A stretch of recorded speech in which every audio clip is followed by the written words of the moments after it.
This afternoon, the 49ers fired defensive coordinator Steve Wilks after one season. Wilks and that defense gave up one touchdown in regulation and the walk-off score in overtime in Super Bowl 58. Defensive coordinator for the San Francisco 49ers, Steve Wilks, has been fired as I'm sorry, what? From the San Francisco 49ers. A change to San Francisco. Steve Wilks is out as the 49ers defensive coordinator. Now, Kyle Shanahan fired Steve Wilks, his defensive coordinator, to cover up for his own mistakes. Let's break down why.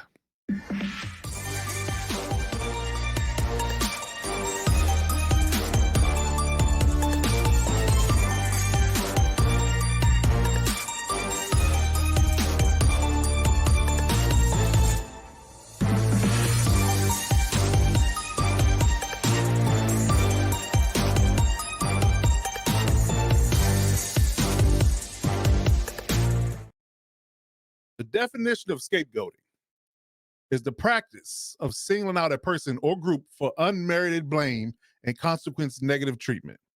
Scapegoating may be conducted by individuals against individuals, individuals against groups, groups against individuals, and groups against groups. So, the 49ers are without their prominent defense coordinator, Steve Wilks, here now, and we're going to break down exactly why we think the firing happened. Like I said, I broke down the definition of scapegoating, and I think that's where we landed. I think that's where we're at. I really think Kyle Shanahan did this for personal reasons. I think he did it for selfish reasons, amongst other things. And I'm going to get into exactly why I feel Steve Wilks was basically the man had to fall on the sword.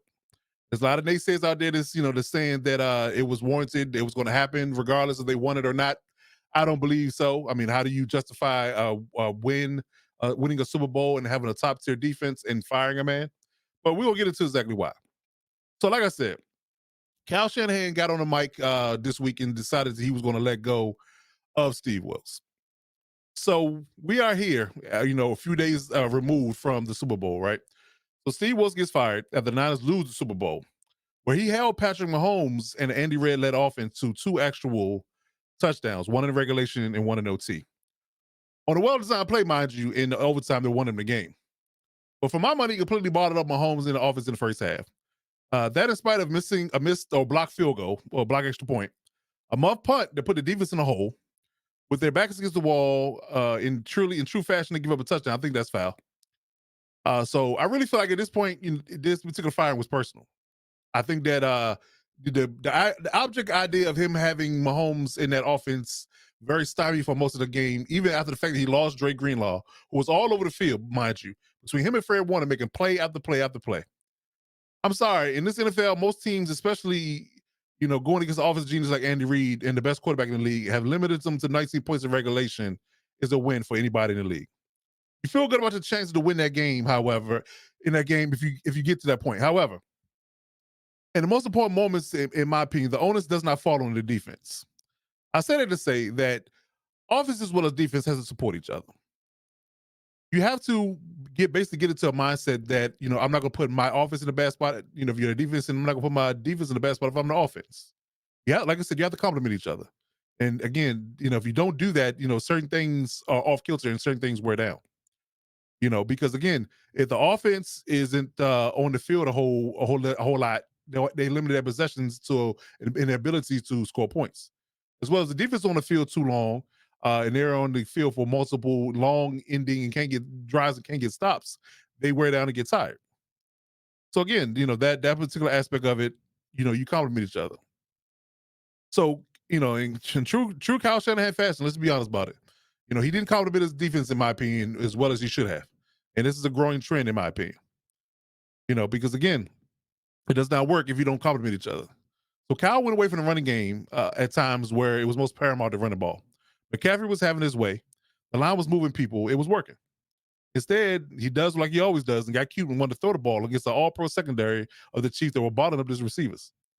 So Debo got hurt as well on top of all of this, and he really couldn't push off and get off in his routes, which made it easier for McDuffie and Snead to cover him. So you get into that particular idea, and you get into the idea of there's not so many, I guess you can say scripts that are successful against beating Andy Reid and Patrick Mahomes, right? But I want to say there's one script that's worked in a large fashion. Well, I wouldn't say large fashion because they haven't lost a whole lot of games, but in a decent sample size, a ball control style of offense is definitely worked against Patrick Mahomes. A point scoring drive that puts up touchdowns, not just field goals, and you keep his ass on the sideline. That's basically what it boils down to, and keep him out of rhythm. That on top of the fact that keeping him in the pocket and not being able to extend plays and improv to move the ball is another aspect of it. And I really feel like the Niners did a really good job for that, for most of the, first half and third quarter. I think they did a great job of that. But not only that, just looking at the overall numbers of the game and how things shook out. Let's look at it. So for my money, he had a 0-0 first quarter. All right. 10-3 second quarter. Niners are up 10-3 a half. All right. You have a 0 points by the Niners and 10 points by the by KC, which mind you, 7 of those 10 was on that muff punt / red zone touchdown, and they hadn't been in the red zone all day. So you have that aspect of it. And then at that point, it's just back and forth. You scored 9, they scored 6. You held the lead for most of the fourth quarter, and you couldn't seal the deal. Yet again, my biggest issue is that if you want to beat Patrick Mahomes, you can't have 0 in the first and 0 in the third as a team, as offense. Which, to be honest, if we want to call a spade, Kyle Shanahan is known for his offensive prowess. So the production that he's been given or lack thereof in these quarters is a glaring trend that they aren't supporting their defense. The defense averages about 18.8 points a game given up, and that's what they did in regulation. They scored 22. So again, if you do about the numbers based on how much they average, that they supported you enough for you to win the game. You can't score 0 in the third quarter. It just can't happen. This can't happen. And moreover, talking about the team stats, if you from a running back perspective, they bottled up their running backs as a defense. Pacheco had 59 yards on 18 carries. He averaged 3.3 yards a carry. Mahomes, ironically, had 66 yards, was the leading rusher because, again, Nick Bosa wanted to play hero ball and crash down and not take care of responsibilities and giving up the edge to Patrick Mahomes allowed him to run on his RPOs. Again, how is this Steve Wilks' fault? Again, I'm not absolving Steve Wilks from all the blame, but I'm just saying that the idea and the objectivity of this is very, very suspect to me. It really is. It really is. Patrick Mahomes completed 71% of his passes. Kudos to him, best quarterback in the league. He also threw an interception. Defense gave you an interception, which is rare for Patrick Mahomes to do. You intercepted Patrick Mahomes. And you don't capitalize on it. That's a big and really obvious glaring issue. You in plus territory with that pick in the beginning of the second half, and you got nothing out of it. Nothing. I get it. Chris McCaffrey touched the ball 30 times. I get it. But again, it's the Super Bowl. You got to ride the wave. Even if you got to use Elijah Mitchell and Debo and the other people, you probably couldn't use Debo because he was hurt.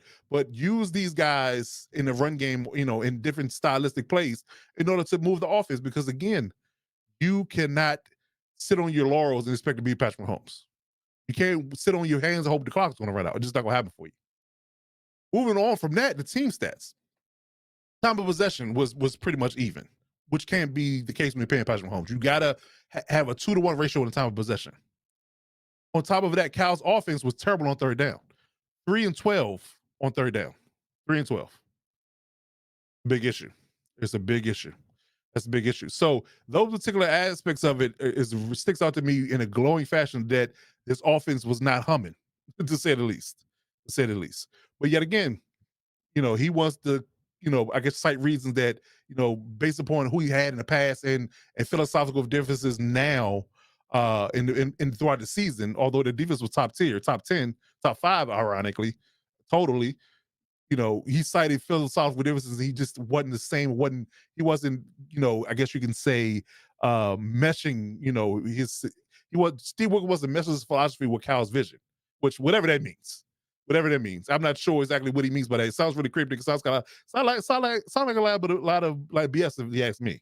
I think that's just, I guess you can say word speak, or coach speak for that matter, just to say that I had to fire him for personal reasons, but I got to justify it by a legitimate reason. I don't know. Sound like a bunch of jargon to me, but yet again, Steve Wilks did his job, ladies and gentlemen. And just to prove the point, like I said, if he wanted to cite times we had D'Amico Ryans, Robert Saleh in his tenure, and the way the defense was ran and where things were from a production standpoint, let's just look at the numbers.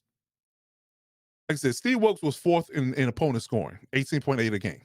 He was third in overall defense in opponent's points per game, fourth in opponent's touchdowns.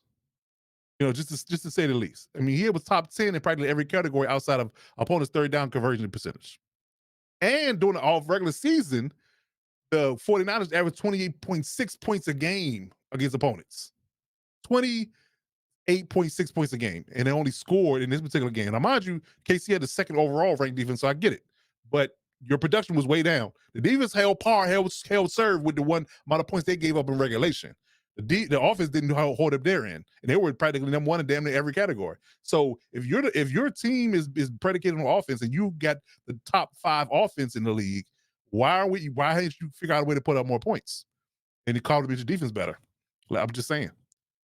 But to get deeper into that, talking about his defensive coordinators and who he's had in the past, Steve Wilks finished third in total defense last year, with this past season. Third in run defense. Most people, malign him for his run defense in the playoffs, but he was third overall in rush defense in the entirety of the year. 14th in pass defense in the whole entire year. Now, looking at D'Amico Ryan's tenure with 2 years, he was there as defensive coordinator. He finished ninth in total defense in 2021. He finished first in 2022. It was a really good year. He finished second in run defense. But he finished seventh in run defense in 2021 and sixth in 2022. So again, he averages out. He averages out to be, top 10, to his credit. But his best season, he was averaging 20. He was the 21st passing offense in his last season there. 24th pass defense, 21st. Low number. It's way lower than Steve's, 14th. Now, Robert Saleh has rough years. He only had one good year there. Even though, and that parlayed him into a job with the Jets, which is ironic. He was in 25th, 28th, 22nd twice, 11th, 14th. He had his best year was 8th in 2019. Run defense was best in 2019. It was first, but he was 17th in pass defense in 2019. So I say all this to say that complementary football, in a sense, or holistic football is a job, especially in this new NFL. It's offensive driven league. So they average, based upon who he was comfortable with Ryan and Saleh, who was air quote not comfortable with in Wilks. They all had virtually the same numbers, per capita. Like with Ryan's and Wilks, not so much Saleh, because Saleh's numbers were bad in the first couple of years. But per capita, they were really good. Total defense, they were really good against the run when they were really good at defensively, and they were mediocre to bad in the pass. And let's call it what it is. So how are you not comfortable with this particular, I guess you can say, flavor of your defense? I don't get it. I really don't get it. It doesn't make a lot of sense to me. It does not. Again, he was third in 2 categories, and he was better. And when he was in top rated defense versus the pass, then they were, in a sense. Because like I said, D'Amico's best season was 2022, and he was 21st in pass defense. Saleh was best year. He finished 8th in total defense, and he was 17th in pass defense. So again, how is this better or worse? I don't think it is. I think it's slightly better, just about 1 year sample size. Steve Wilks was slightly better than them based on the numbers. So it wasn't a complete, utter, fall off where we just an object failure and terrible throughout the season. We were limping into the playoffs and we couldn't stop anybody. It wasn't that. It was not that. And I promise you this. This is the biggest, most glaring point of this whole thing. I promise you, if you put a resume up to most teams in the NFL, say that I'm going to finish top 5 in defense on run and pass, and finish top 15 in pass defense. If I'm going to finish top 3 in run defense and total defense, and I'm going to finish top 15 in pass defense in this league, most your owners will sign up for that particular defensive coordinator. They would. And you fire him for what? So like I said, it's a big glaring issue that does not fall at the feet of Steve Wilks in this particular situation. But let's talk about it, the elephant in the room. Let's talk about it. Let's talk about Kyle Shanahan's misgivings. Let's get into it. Because I'm here to tell you that it is not all sunshine and rainbows when it comes to him. It really isn't. And Kyle is known, based upon his record, as you see it on the screen, he's had some problems. He's lost 2 Super Bowls. He's lost 2 conference title games. Ironically enough, what can you really say about this? 2 conference title games, 2 Super Bowls in the 6 years he's been there, 7 years he's been there. So, and then on top of the fact that we talk about the Atlanta debacle, we talk about that in a second. That's an issue too. So again, a lot of this is not just about who's around you. Sometimes you need to look in the mirror. But this is my breakdown about Kyle. Cal is known for being a very scripted or script oriented and one of the best at scripting, designing, and executing said script when it comes down to plays. Right? We all understand that. But what sets Andy Reid apart and a lot of other all-time great coaches is that their ability to pivot off said script when it's not working and go to something else that you have in your bag to kind of get the ball rolling, get the chains moving, and put points on the board. Cal on numerous occasions has failed to do this. Case in point, after the second or third time Steve Spagnuolo all-out blitzed you on third down, don't you think you need to have a player or two in your bag to call in order to get the ball out quick and move the ball down the field? He didn't adjust. How often do we see Brock Purdy get sacked or hurried on third down because the blitz was on? It was obvious that's what they were doing and what they were going to do, but adjustment was made. That's his history. That is his history. Going back to just a few bullet points about what is going on here. Like I said, the 28-3 debacle in Atlanta. We're not harping that he was OC that. So, but you got to put it at his feet a little bit because he called in plays. He's calling plays. You blew a 10-point lead against Mahomes in 2022. You blew multiple leads in this past Super Bowl. I'm sorry, firing your defensive coordinator after performance like that is clear and obvious. You're trying to manipulate the front office into believing he wasn't the right fit to keep them from looking at you. Let's be clear about it. Let's just be clear about it. And it's just to drive the point home. Like I said, on top of him blowing the leads, he's had issues closing out games in the NFC playoffs and in the Super Bowl.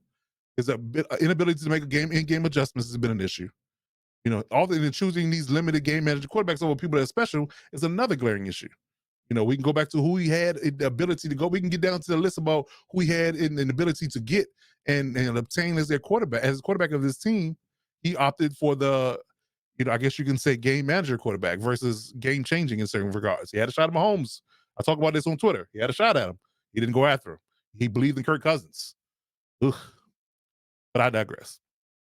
But again, been trying to manipulate their front office to make it seem like it's not you. But sooner or later, especially once all your coaches are gone, because they're vastly leaving, you either firing them or they're getting new jobs with other places.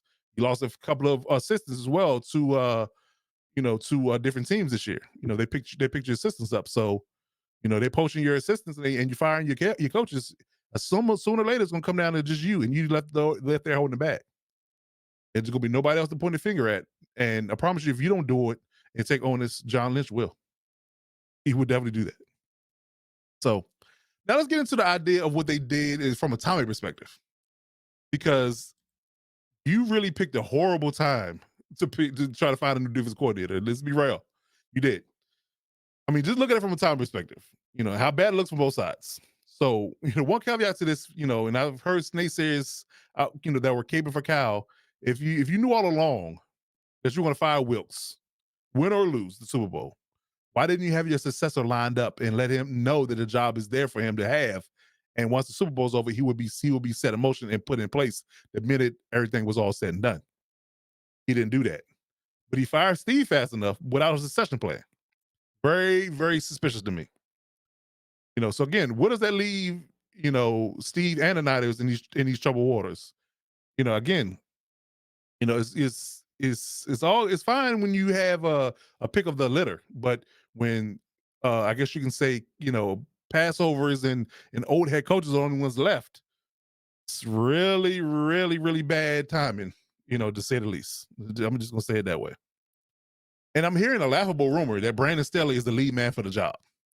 If you're going to try to convince me that Brandon Staley is going to do a better job at coaching defense than Wilks did, I'm going to need you to check into the nearest rehab facility because you have completely lost it. But regardless of that, the only good names out there are former head coaches, like I alluded to. Bill Belichick is out there, Pete Carroll is out there, Mike Vrabel, and Brandon Staley. But let's be honest. As polarizing as 3 out of those 4 guys are, you really think they're going to take a DC job working for Kyle Shanahan? Especially Bill. Bill, who coached against his father. I mean, come on, really? That's literally a laugher. But again, right. So we talk about Vrabel. Vrabel, oh my God, but remember, he's an opposing figure. He might intimidate leadership. So he's out most likely. He's too imposing. I think he's too threatening. So again, unless Pete Carroll wants to stick it to the Seahawks by some means because he's salty, he's bitter, he's stuck with Staley. That's another LOL. It really is. So again, that aside from that, it really does suck for Steve Wilks, because again, there are no vacancies for him. There are literally no vacancies. What is he supposed to do? Because he was fired at the very 11th hour of all of this. the 11th hour. I really feel like Cal did him dirty.